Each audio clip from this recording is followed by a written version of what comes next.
There once was a man named Chad. His manuals were hella rad. One trick that he failed forced him to bail. Geez, I think I'm just bad.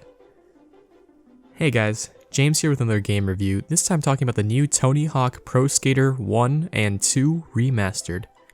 This game's developed by Vicarious Visions and Neversoft and published by Activision. This is of course a remake of the original Tony Hawk Pro Skater games, this time built from the ground up using Unreal Engine 4. If I had to describe this game using only other games, well, there aren't really any games to compare this to because Tony Hawk Pro Skater is the OG skating game. These are essentially the games which inspired all future skateboard games, and it's hard to understate just how influential these games were, as they no doubt helped to bring skate culture to the forefront, and probably influenced a whole generation of people to pick up a board.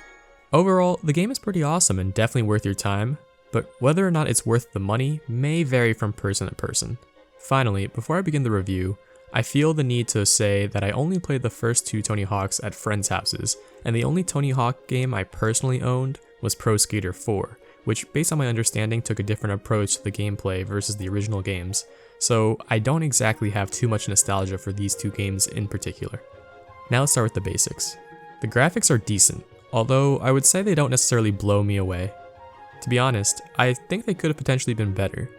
Some of the character faces look a bit weird, but the graphics do get the job done. The sound is solid, and I really like a lot of the small details they have, whether it be the funny voice lines, or the tape scratch sound and graphic effects that happens whenever you bail or wipe out. What really takes the sound to the next level is the awesome music. From just watching the intro and hearing Rage's Guerrilla Radio blasting, I knew I was going to enjoy the music. You might not like every single song, but they have a great mix of old school rock hits as well as some modern rock and hip hop mixed in. The music definitely makes you feel like you're a skater. In terms of the character roster, they have a solid mix of OGs from the original game, as well as some new skaters thrown in. They all feel unique with different stats and all have their own signature moves. They also allow you to create skaters, customizing their looks and gear. A lot of the gear seems to be advertisements of real products though, which people may or may not like. Okay, so now onto the real meat of the game. The main mode you'll likely be playing will be the single player mode. For those unfamiliar, in the story mode you go through a series of closed levels of varying sizes, and on each level you have a variety of objectives which you need to complete within a 2-minute run. These objectives include scoring points based on tricks performed, collecting certain items lying around the map, and performing specific tricks at specific areas. The 2-minute time limits give the game a very arcadey feel, which is good as it really just gets you into the gameplay nice and quick. However, you'll find yourself restarting runs pretty often to complete your objectives. This also makes it so, at least for the collectible missions, you may find yourself restarting often in order to find out where all the collectibles are on the map. This can be a bit annoying depending on your patience level, and you might find yourself looking up guides online to find everything. The levels can be hit or miss depending on what you like. Overall, they're pretty cool and varied, but sometimes they can be a bit weird with their barriers. I personally found myself enjoying the competition levels the most. These levels are those where you get 3 heats to try to obtain the best rating from judges you can. There's also a create a park mode where you can create your own park or play creations from others, so you can potentially have a lot of replayability there. In terms of the controls and gameplay itself, I would say they really nailed the gameplay of the old Tony Hawk games on the head.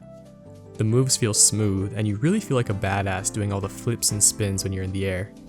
Sometimes though, it can feel there's a bit of a lag when you hit the buttons and when the move eventually comes out, or sometimes a move will come out that you didn't think you hit, but that could be just because I sometimes randomly mash buttons while in the air.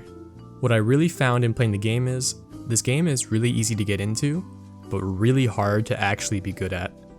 I had no trouble getting at least the pro scores on each level, but I found some of the higher score objectives pretty difficult to reach. Thankfully, the game includes mods which you can turn on to help you reach the score requirements. It's pretty crazy to me that they expect people to reach some of these scores without being this guy. Seriously, how does he do that? One sort of silly thing in my opinion is that an easy way of getting high scores was through manualing and just doing a series of manual tricks. These often give more points than some of the big moves you can perform off a bowl or a half pipe due to the multipliers.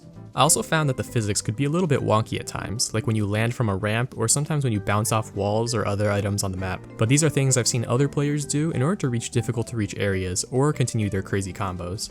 The game has pretty good replayability, but I guess that really depends on how much you enjoy the core gameplay. It can potentially feel a bit repetitive as there are only so many moves you can really do, but there's an infinitely high skill cap which you can try to reach. They also have online and split screen multiplayer, but I didn't have the chance to play with anyone, so I can't speak too much on the multiplayer modes. Also, I think we need to discuss the online DRM requirements that recently were discovered, at least with the Epic Games version of the game.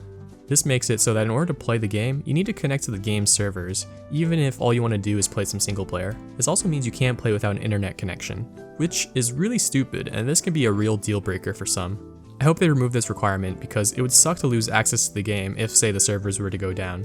Overall, this game is the perfect remake of the original Tony Hawk Pro Skater games. The game is pure fun, and it really captures the original magic and gives a modern feel to the games. Ultimately though, how much enjoyment you get from the game will depend on the type of gamer you are. For me personally, I enjoy the game a lot, but I think after beating the main game, the only replayability for me will really be if I don't have a lot of time and I want to get some quick and fun gameplay in. I personally would say maybe wait for the price to drop a little bit, but at $40 it's a pretty solid deal all around. But hey, that's just me. Feel free to let me know if you've been enjoying or if you dislike the game in the comments. I'm more than happy to discuss. And if you made it this far, hopefully you enjoyed the video. If you did, please consider hitting the like button and maybe even subscribing to my channel. I try to do game reviews and discuss gaming related topics and love discussing different topics with my viewers. Once again, I hope you enjoyed the video and hope you have a great rest of your day. Peace.